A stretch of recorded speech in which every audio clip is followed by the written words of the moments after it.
আমাদের তো প্রজেক্ট অনেক বড় হচ্ছে, আরো বন্ধ করবো মানে বিশাল ব্যাপার না, আর অনেকগুলো ভাইয়ারও আছে মনে হয়।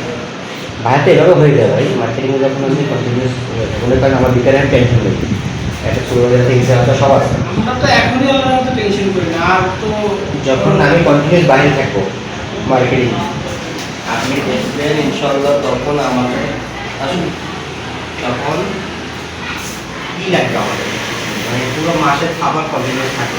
ইনশাআল্লাহ ইনশাআল্লাহ আমরা ওই যে আগে ইনশাআল্লাহ তারপরে